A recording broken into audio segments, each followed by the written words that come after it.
Ladies and gentlemen, welcome back. I'm Billy Garnon for Chéile in our second series, and it gives me great pleasure to welcome our very first guest. He is the leader of Aontú, a TD, and he is deputy for Meath West, and he is Peadar Tóibín. Peadar, thank you so much for being our first guest here in Chéile.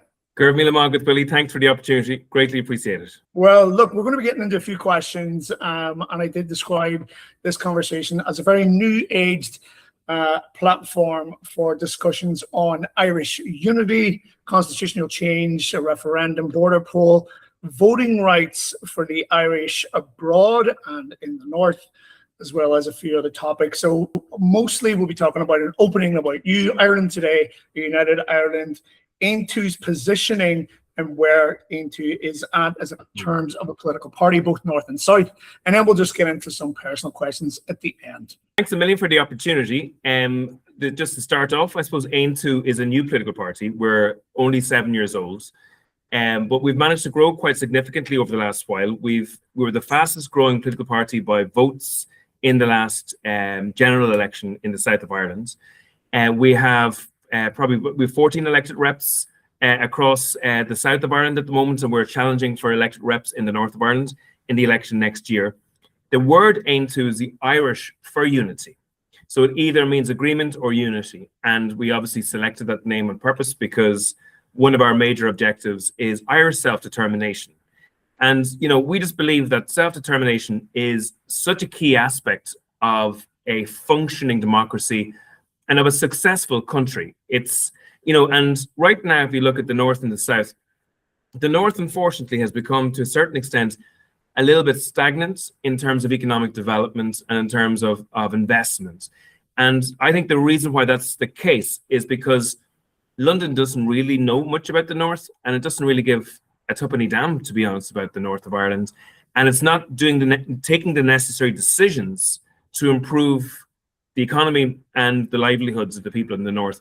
While in the south is doing far better, and that's simply because Southerners have their hands on the levers of power in the south. And that's a key difference. Like, it's amazing. When I was a kid, the roads were better in the north, the health service was better in the north, educational achievement was probably better, life expectancy, income, but pretty much in all the main key performance indicators of a society, that's turned on its head.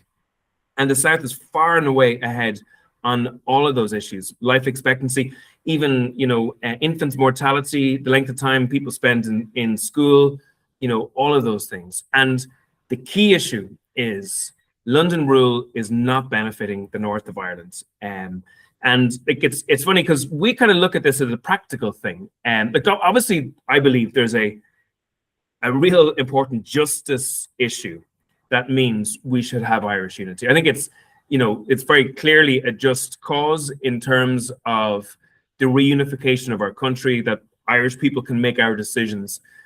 But even just on the economy, in 2018, I carried out a report.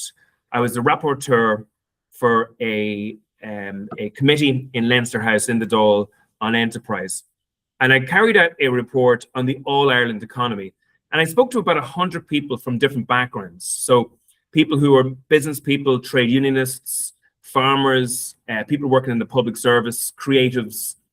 And everybody I spoke to agreed that if we plan together, fund together, and deliver services together, it's simply going to be better services, and they're going to be more efficiently delivered, and they won't cost as much. And I would always say that, like, a person from Newry is just as bright as a person from Dundalk. A person from Dungannon is just as hardworking as a person from Monaghan. A person from Derry is just as enterprising as a person from Letterkenny. The only reason why there's a divergence now in standards of income is because Letterkenny, Monaghan, and Dundalk can make their own decisions, while the other three towns, the cities, can't. Yeah. Right. Yeah, it seems to be. I mean, we're even watching it play out currently as we move into the by-elections in the Republic, and as we said before, previous to this, the elections coming up in 2027, it seems to be very, very much a topic of interest. So before we even really dive into all the nuts and bolts of that, Peadar, we do have a very young audience. Yes. And both yourself and myself have seen the 80s and probably enjoyed it very well. So tell us a little bit about you and what people may not know about your journey and how you would describe your political path. Okay, well, I suppose first of all, I got interested in politics at a very young age. So I was born, as you say, in the mid 70s. In 1981, I was 7 years old, and I was from probably a middle-class Southern family. Father was being kind of Fianna Fáil politics, mother kind of Fine Gael politics. My father was a small businessman. He had a couple of small petrol stations, etc. But something very serious happened in 81, and that was the hunger strikes.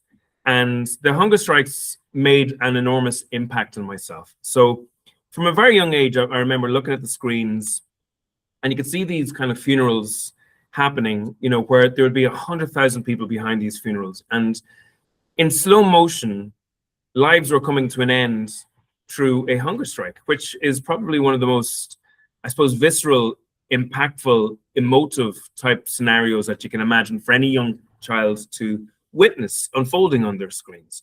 And I remember asking my parents, why is this happening? And my mother actually, she said something which is strange. She said that, listen, if these guys don't do this, their family will be killed by the IRA outside of the prisons. And that was part of the black propaganda that was spread at the times about those families. So it wasn't true, obviously, but it was. So I kind of figured that, like, at that young age, I wanted to learn more about it. So I got a lot of books on what was happening in the north of Ireland. And indeed, right through the 80s, daily events in the north were the backdrop of every news report that we consumed. So, it became very clear to me that there was, first of all, an injustice in terms of, nationalists and Catholics not getting the jobs that they were entitled to, not getting the housing that they were entitled to, not getting the votes that they were entitled to. And in terms of Irish unity, that that there was a justice gap there significantly. So I joined Fianna Fáil in university, and after about a year and a half of Fianna Fáil, I kind of realized that there was a split, in my view, within Fianna Fáil. There was about 30% of Fianna Fáilers that I knew that were interested in building a better Ireland that was bigger than themselves. But there was about 60 to 70% of the Fianna Fáilers I met, at least in that coming in UCD, who I believe were really interested in politics for their own individual betterment, if you know what I mean. So that they may become, a career politician, or that they might know a career politician. And I have to say that kind of wrecked my head, because I would always see politics as fighting for something or working for something bigger than yourself, more important than yourselves. And career politics can lead to, all the crap that we had in the South actually for years in terms of corruption, in terms of payments, in terms of money, etc. So I studied politics and economics in UCD then, and went out into the workforce, and I left Fianna Fáil. And then at a young age, then I saw that Sinn Féin was starting to make a go of it. I joined Sinn Féin, met a lot of decent people there. It probably wasn't exactly my political fit, but I learned a lot, I would say, from that political organization, and I took on board some of their perspectives, probably on issues. And I worked hard, got elected as a councillor, and got elected as a TD in 2011, and was a spokesperson for that party for a senior role, enterprise, up until about 2018. So then obviously there was a big referendum in 2018. I took a different, the referendum was on the right to life, which is a contentious issue. And, I simply wanted, I suppose, freedom of conscience. And freedom of conscience is typically a norm in most Western democracies, but freedom of conscience wasn't allowed in Sinn Féin at the time. And then something was happening in politics as well at that time. There was a big move to probably the left on social issues in around kind of 2014, 2015, 2016, right up until probably about 2022. And that happened, I think, and it's interesting, like if you're interested in politics, that happened as a result of the banking crash.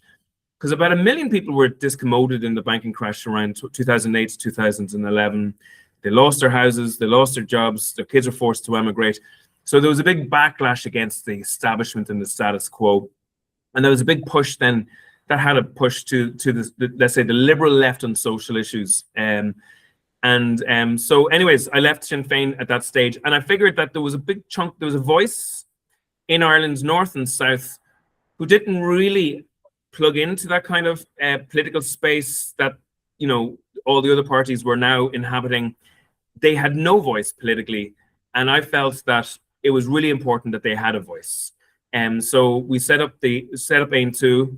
You know, for the first couple of years, it was, you know, did about 60 public meetings in every county across the 32 counties. I remember, like, you'd be driving home from Letterkenny one night and you'd be driving to Killarney the next night and then driving home from there and doing another location. So it was really tough going, but we, you know, one of the things I learned from Sinn Féin was we wanted to build up a membership organization that had good engagement on the ground.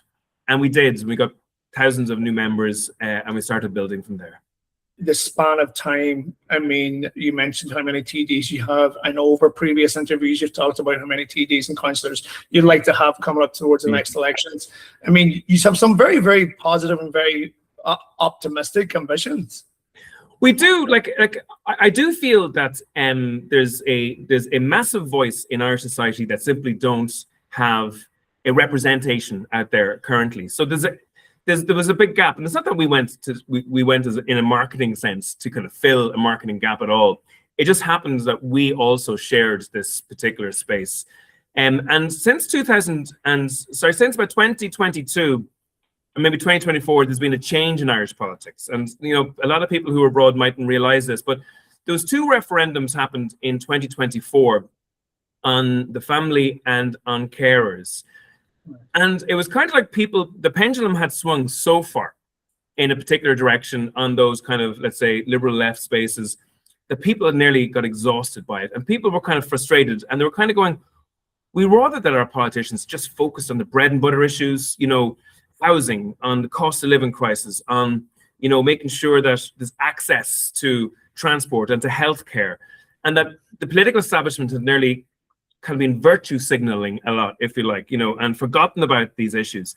And that's not just happened in Ireland, it happened all over the world, that, you know, people got tired of that pendulum swing. So that change in the last 2 years has definitely turbo boosted our growth. And, you know, where in the first probably 3-4 years, we were definitely building against the prevailing wind. It now feels to a certain extent that the prevailing wind is now behind us in many ways. Now we're talking into United Ireland. Obviously, we're the Irish abroad, Irish citizens abroad, some the diaspora. Do you believe the United Ireland's achievable in the future? I mean, I know Sinn Féin's commission believe 2030 is still justifiably accurate and achievable. But what do you believe needs to happen there? Well, I do think it's absolutely a big opportunity. So there has been significant changes in the north of Ireland in the last while. First of all, the demographics are changing the voter base. Yeah, so if you look at the poll that was, you know, initiated today, it's incredible. Like a majority in the south, 59% in support, and a majority in the north in support of Irish unity in a referendum. And, you know, that would have, like, look at it like this. Generations of Irish people have struggled for full independence and failed. And now it's actually in touching distance to our generation. Like, that's a phenomenal place to be in touching distance in relation to this. So obviously Brexit has also turbo boosted the opportunity for unity. People, even from a unionist perspective, like there's a Protestant unionist loyalist, it's called the PUL community. So many people from that community are now second guessing, why are they loyal to a London that doesn't give a damn about them and is not really working for them anymore? So Brexit turbo boosted the issue. And then the third issue, I would say, and I mentioned this at the start, there's a big change in the quality of life in the north vis-a-vis in the south. The south is definitely developing in a positive fashion. The north is in difficulty. See, the north is kind of dependent on London for a block grant, for the money that it gets to spend on housing and health and education. And it's like a dependency economic model. It's kind of like they have to go over cap in hand to London on an annual basis and say, please, sir, can we have some more? And, that's not how a mature, grown-up country should be. It should actually build an economy that sustains its own needs. And, that's what we've been focusing on. And probably a difference between ourselves and Sinn Féin is that I would say that we are practical Irish Republicans, in that we see the border as a wall with 1,000 blocks. Each block stands for a blockage in normal life. So, for example, I know of a gentleman recently, his wife unfortunately contracted a rare form of cancer. That cancer was treatable an hour and 20 minutes away from his home in Dublin. But the only other location he could go to was London. And because he was resident in the north of Ireland, she had to go to London for treatment. Now, her health was really, really poor. She was very weak. The transport to London was very, very hard on her. Secondly, she had to be away for weeks on end. And as she was approaching the end of her life, being away from her family for blocks of like 4 or 5 weeks was really, really emotionally hard on all of the family. So there's a really practical space where the border is damaging the lives of two people on north-south. So, for example, you could have an air ambulance based in Letterkenny.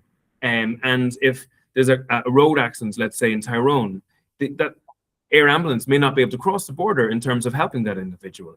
A big issue now at the moment is the cost of fuel crisis that's happening. And, people, the North can't reduce the taxation on fuel to help its citizens because that power is in London.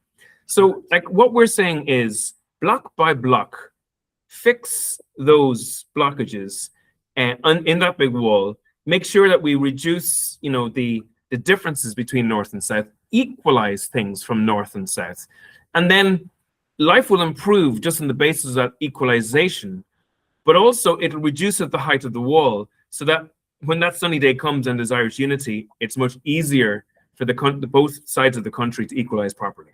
You picked up on a very good point, and we interviewed leader of the SDLP party a couple of months back, Claire Hanna, who did say something very similar to your hat begging for money, where she was asking for pocket money from Westminster, which is what they've been given. And you also touched on the very, very unique subject of the PUL community, so the Protestant Unionist Loyalist, which would be obviously predominantly in the north of Ireland, with a large section of that community in the Republic. And I'm being very careful to say the Republic because it used to say the South until somebody from a very well-known gentleman told me to start calling it the Republic. Was that? No, I call it the South as well, to be honest, because I think sometimes, people kind of, they try to hide the fact that there's a border. Like a lot of Southern politicians just use Ireland now for the South of Ireland, as if the North is not, part of Ireland. Yeah. Exactly, which I was sort of taken aback, but I'm just being very careful now and diplomatic to using the Republic as a term. But the PUL Unionist community, how do we pull them into the conversation, Peadar? We've had Beatty, Dougie Beatty was a great guest on from the UUP in the north of Ireland, and he is adamant that he is Irish. He is 100% Irish. He holds an Irish passport, but he will never vote for United Ireland because he sees himself as British, Northern Irish, but also Irish, so across the board. So what do we do there to bring that conversation in a real meaningful way to the PUL community? Yeah, so there's a couple of things. So first of all, I think it's really important to make sure that people from the PUL community know that they would be fully entitled to their British identity within a United Ireland. So that, Wolfe Tone, that's, great rebel of, yesteryear, his vision of unity was, that Catholic, Protestant, and dissenter would be known by their name as an Irish person. So you can have dual identities within United Ireland. That's the first thing. The second thing is, if you look at the border, in many ways has fossilized conflict. So you mentioned, like in the south of Ireland, there's hundreds of thousands of people from a Protestant background. Many of those people would have been Unionists or Loyalists back in 1921. I don't know anybody in the south from that background who would now not declare themselves, loyal, to the Irish state and, who does not love the Irish state and love their Irish identity. I don't know anybody in that situation. So, Micheál Martin often says maybe we shouldn't have unity until there's proper reconciliation. But I honestly believe that the border is hampering reconciliation, that the northern state is, freezing that lack of reconciliation in place. The other issue then, and this might sound strange, but we often take up a desk in Balmoral, and Balmoral is the agricultural show for the north of Ireland. And half the people who come to our desk would be from the PUL community. And they'd often say, well, I don't agree with you on the national question, but I like what you're doing, etc. And a couple of people said to us, they said, listen, Peadar, we could never talk about Irish unity to Sinn Féin because we feel that they've damaged us. But we could talk to you about Irish unity. So there is a section, I think, in the PUL community now who is looking at Irish unity and you in a different light. And I've no doubt that there's some of the people who will vote yes for Irish unity. There's a second section of, in that group who don't want Irish unity to be a Sinn Féin Irish unity, but are happy to discuss with other nationalist organizations what it would look like. And, the last thing I would say is we need to prove that people's economic circumstances will be significantly improved in terms of Irish reunification. Because there is, I believe, within the PUL community, even though some might disagree with that, a loyalty to the half crown and not just the crown. So in other words, it has been up to recently economically beneficial to be a member of the so-called UK. And we need to show how that's no longer the case in the future, that that's actually a threat to their economic well-being. And the last point I would say in this is, sometimes people say, well, we have to convince every single unionist before there's Irish unity. And that's not the case, to be honest. Now, we would love, obviously, to convince as many unionists as possible that Irish unity is the best way forward. But the Good Friday Agreement doesn't say that. The Good Friday Agreement states that, as long as there's a majority in favor of Irish unity, then it should happen. The big worry here is that the decision to hold a referendum is in the hands of the British Secretary of State for the North of Ireland. And that's a weakness in this process, because who knows what criteria that British Secretary of State will use to trigger a referendum. And I suspect, most British Secretaries of State will not want to be the person who calls that referendum. Does the British Secretary of State have the power? I had a very interesting conversation with Joy Adams, and he seems to believe that, the British Secretary of State, Hilary Benn, has absolutely no authority whatsoever to call a referendum. Could you imagine Hilary Benn calling up and just announcing it out of the blue? Surely he must know that the Prime Minister must make that call, whoever that may be at the time. Yeah, listen, I've no doubt that, in my understanding, the power in legislation lies with the British Secretary of State. Correct. In political terms, I've no doubt, obviously, that it would be a cabinet decision. And, depending on the leadership of that cabinet, the Prime Minister, some prime ministers are chairpersons in a cabinet, others are very much to the leader in the leadership position. So, whatever chance we have with the Labour Party, and I don't think that's particularly high, we would have no chance with a reform government. And this is like the big thing that's going to really cause, some kind of interest in the next 2 or 3 years. I think reform will turbo boost interest in both Irish unity and Scottish independence, and probably even Welsh independence as well. So, reform are very much the Little Englander nationalism, if you like, of Britain. And personally, outside of saying that they want to keep a UK, I would imagine reform would be just as happy with let's say a very kind of homogenous England rather than a disparate UK. What does a united Ireland look like, or a new Ireland, in a practical terms? I mean, we talked a lot about the politics of it, but let's talk about socially, economically. And you touched on it before when it comes to healthcare, the idea of border crossing ambulances, education, money. I'm a firm believer that the money in the north of Ireland, particularly in its note form, is absolutely useless. I mean, you travel to here in Dubai, you can't go to foreign exchange. We've lived in India, they laugh at you. You go to New York, they ask you, what are you giving me? Is it monopoly money? So we have a lot of actual social real nuances to figure out. What's the practical time or the practical terms of a new United Ireland? So right now in the south of Ireland, about a third of our income is coming from corporation taxes, okay? So that's having an enormous effect on our economy. The government put 10 billion euros aside in a savings account last year. It's going to put about 8.5 billion aside this year. Now, there's a lot of questions in relation to that because we have an exposure.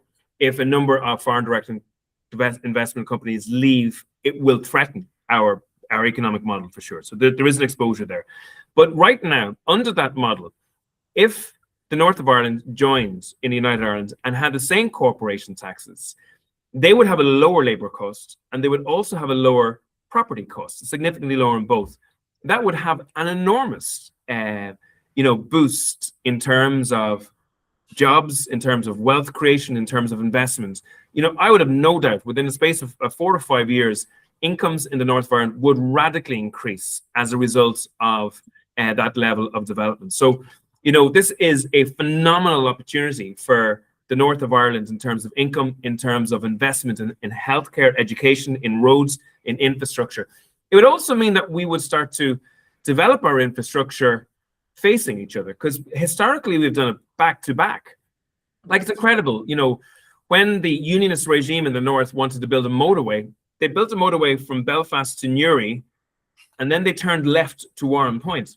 Now, Warren Point is a lovely wee village, but it's a small fishing village. But the unionist mentality wouldn't allow for that motorway just to go straight through to the border and on to Dublin. And, again, when they built the university, they didn't build it in Derry for the northwest region. They built it, in Coleraine for their own political reasons. So there's so much waste happening because of corrupt investment that has been designed on the basis of kind of unionist political need rather than the general need of the community, which would have bettered people. Now, a lot of people often say to me, well, we have to fill in the gaps of what Ireland will look like after unity. And what we want to do is we want to create a New Ireland Forum, first of all. So a New Ireland Forum would be a forum organized by the Irish government where all the political parties and all of the civic society groups across Ireland will be invited to and discuss how, we build that All-Ireland Garda Force, the All-Ireland, health service, education system, all of those things. And, there's but 24 departments in Ireland's north and south. We could radically reduce that and save money and still have a better service for people. It would be a bigger economy, a bigger footprint. We would have more MEPs in Europe with more say. We would have more economies of scale in terms of the delivery of things. So that's what we're looking for. Now, I will say, I don't think we should determine, what the future holds either. We shouldn't fill it that picture in too much, because it is for the electors, the democratic voters, the day after Irish unity, also to determine what direction the country takes, what it will look like, etc. So we definitely need to structure departments and services, public services, all of that kind of stuff first, so people know what they're voting for. But in terms of what Ireland will look like in the future, it will be the future generations that will decide that. Let's talk about Aontú.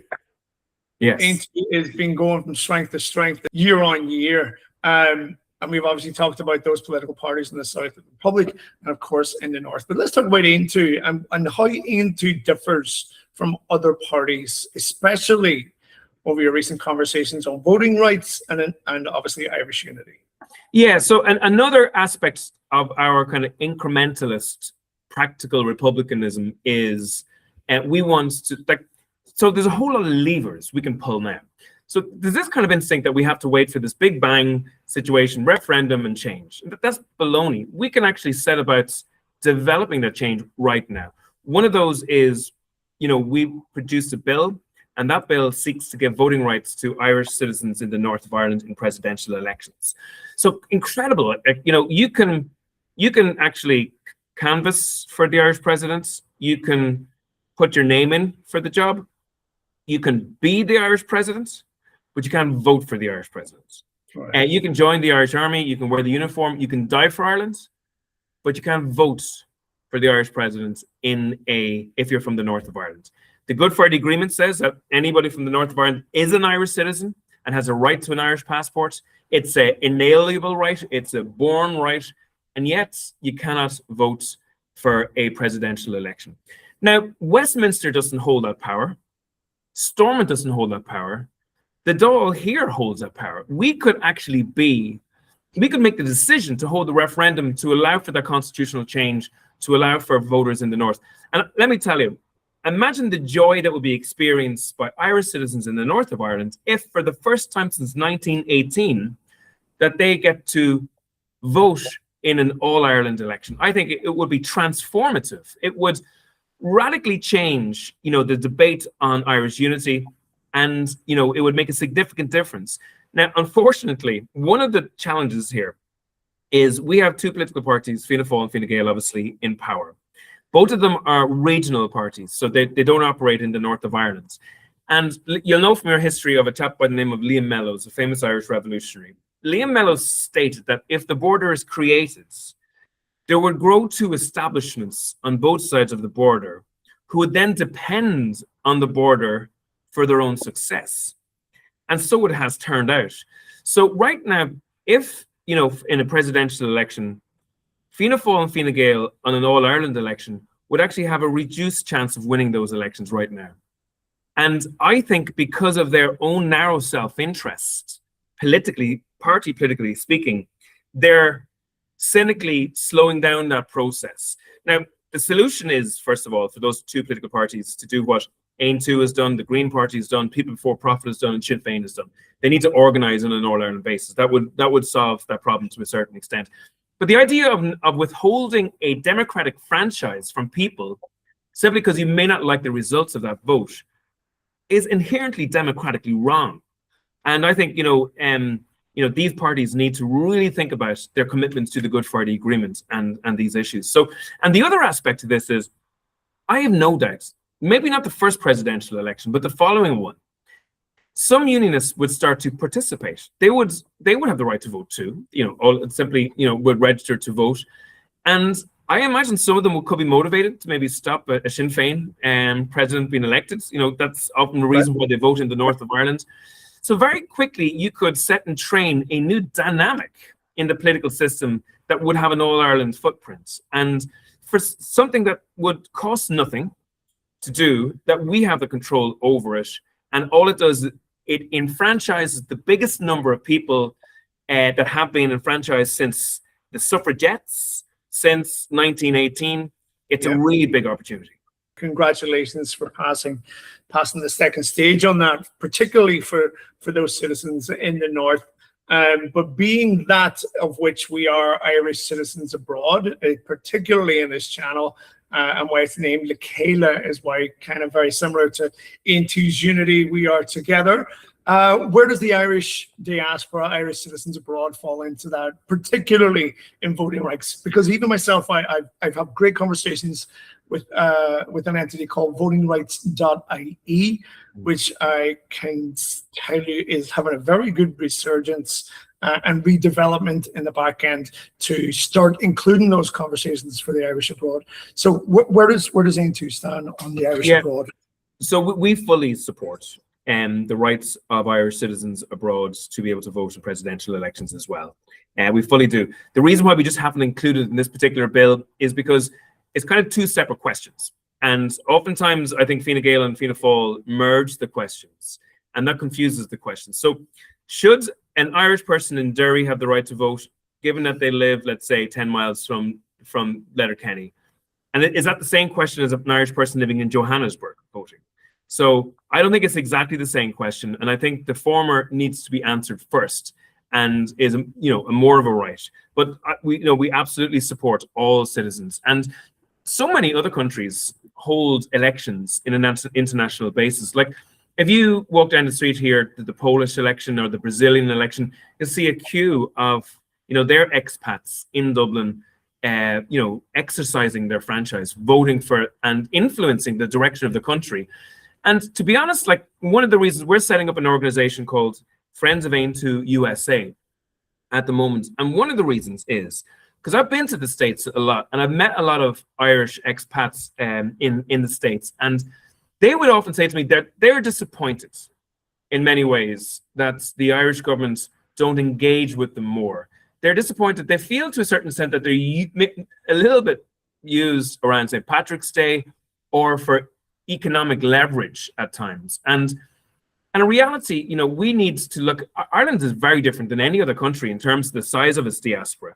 And I do think we need to look at the Irish nation more in terms of the Irish people, no matter where they are in the world, rather than their geographic location. You know what I mean? That a person, you know, in Dubai, a person, you know, in Shanghai, etc., they are just as much as part of the Irish nation as anybody else. And I think that should be part of the political system. And we're going to stay for one more question on the diaspora angle or the Irish citizens abroad. Do we have a role? Do the Irish citizens abroad and the diaspora abroad have a role in Irish unity? Yeah, so first of all, I do think that, like, I've no doubt that they do. So if you look at, for example, there has been no positive step towards Irish independence or political development that hasn't happened as a result of especially Irish America. And that's probably because it's the most probably organized element of the diaspora historically. So, you know, the Fenians, 1916, even 1921, the Good Friday Agreement, you know, none of these things, even like, you know, in the north of Ireland in 1969, for example, you know, all of these things, nothing has happened, politically speaking, of benefit in terms of independence that has not been significantly influenced by Irish people abroad, especially Irish people in America. So that's a big thing, first of all. I don't believe that the Irish government have harnessed that near enough. I would love to see, you know, for example, a year of the homecoming, for example, so that we actually chose a particular year where, you know, we invited Irish people, the diaspora abroad, to come home in a particular year. And I can imagine in a lot of towns in provincial Ireland, for example, maybe where out of a class of 35 kids, you know, 15 to 20 of them are probably all abroad at the moment. And imagine if they all came home in a particular year, first of all, the human opportunity just for reconnecting that would provide, and never mind, you know, the opportunity for Ireland to reconnect as well with the diaspora too.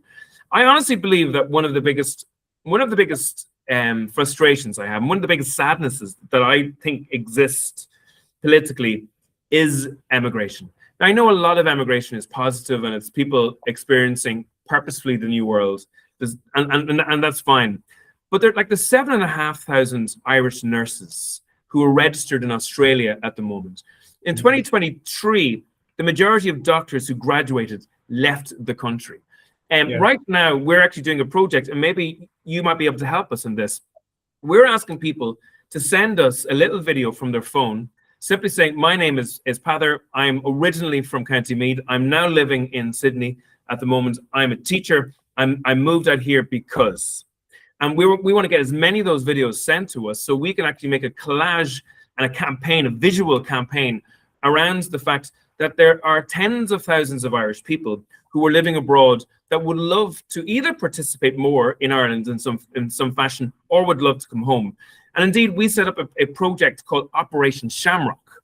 And the whole idea of Operation Shamrock is that we would provide significant grants to people living abroad to come home, a fund that will be paid over a 4-year period if they worked in a particular sector through that 4-year period, whether it's a health service, whether it's a construction, etc.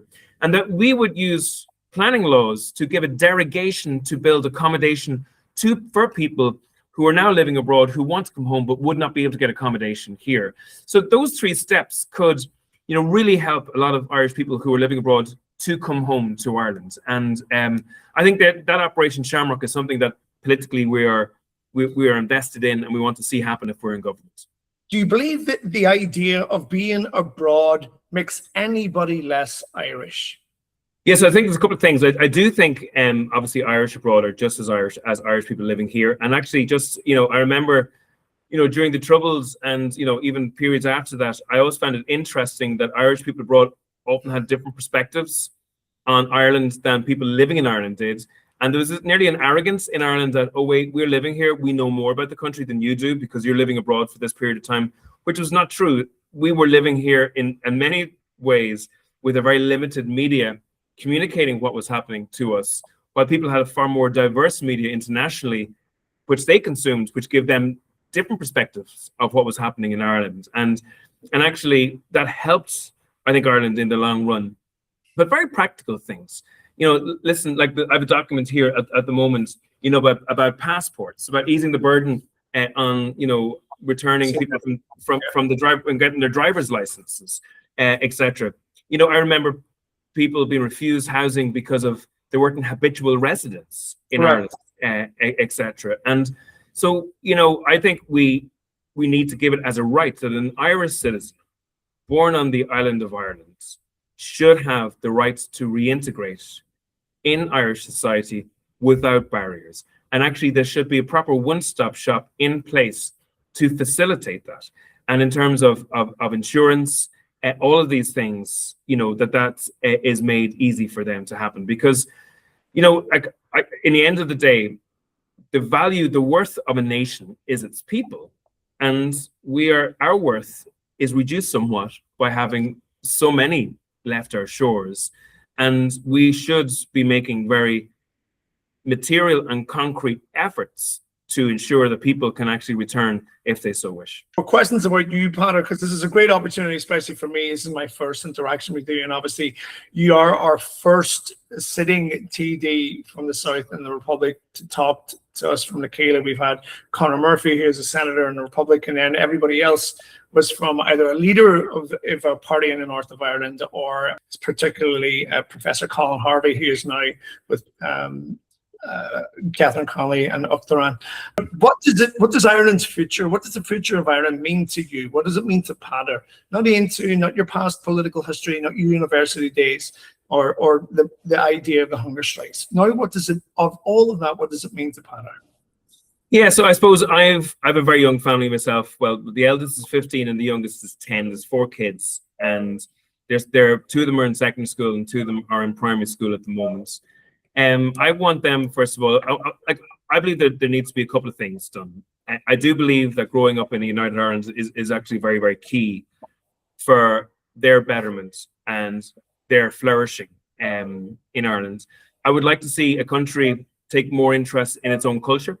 So the Irish language would be important to me. And I have to say, we're living at a great time in terms of the Irish language as well. There's definitely a reboot in terms of interest in the Irish language. Like, if you can't go on TikTok or social media at all now, but there's so much Irish language content coming, and it's all coming from the younger generation as well. I want to see a situation, we would see ourselves as pluralist Republicans. So what I mean by that is, again, going back to that wolf tone idea, the best way for a society to live in peace with each other is that everybody can be who they are to their full extent without fear or favor, okay? And that's, I think, really important for unionists, and it's important for ourselves. But there's lots of different types of Irish people at the moment. And, we need to be able to grow up in a society where that's respected. And, in terms of, I want some common sense to come back into the political system as well, because, we have lost a lot of common sense in recent times. We all, Peadar, don't we all? So, and that's a major kind of aim for ourselves in relation to it. But I kind of worry a little bit as well that this economic model is not going to last, and that we are part of that kind of crash, boom bust cycle still, and that we're maybe on the kind of maybe the boomier side, as Bertie Ahern would have said in the past on that. But that's when my kids come out of college, that there may not be jobs for them at that time as well. So yeah, that's what we're looking for, a country where everybody can be who they are, where there's a greater, let's say, a greater acceptance and joy and place for Irish culture in it, and where we have a solid economy. For me, we need to have a much stronger indigenous enterprise system, which is much stickier, less likely to get up and leave and shed jobs here and leave a big hole in terms of taxes. And yeah, so if we could achieve that, and ultimately a place where no person feels that they have to leave ever again. And we're in a really strange situation, because for right through our lives, up until very recently, people left this country because they couldn't get a job or make a living or raise a family here. Now, actually, there's an overabundance of jobs, but because of the pay terms and conditions and the lack of housing that exists for people still feel the need that they have to leave. And ultimately we want, like Ireland, believe it or not, is the only country I think in the whole world where its population is less than it was in 1845. Right. Still. So like we're still actually suffering from that shocking situation that happened during the Great Hunger. So ideally a country where nobody would have to leave and everybody could raise their families here would be the objective that we would have. If you could leave people with one thought about where Ireland is heading, just one thought about where you think Ireland is heading, what would it be? I think that we are the first generation ever to be in touching distance of Irish unity. I think that we are at a transformative stage in Irish history. And, all of the different things that you hear in politics, in 100 years' time, what will people remember about our generation? And I think that if we collectively work together to achieve that Irish reunification, in 100 years' time, people will celebrate our generation forever as a result of the work that we have done. And we can, be just yet another generation that tried and failed or gave up or didn't do the right things, or we can see a transformation in the history of Ireland. In politics, there is urgence and there is importance. And I have no doubt that Irish unity is one of the most important things that we can achieve. The self-determination of the Irish people to literally determine our future for ourselves. That's all we're asking for. I'd just like to say thank you so much for your time. I appreciate you taking the time to speak to the Irish citizens and the Irish diaspora abroad. But ladies and gentlemen, Peadar Tóibín from Aontú, thank you so much. Gur míle magat.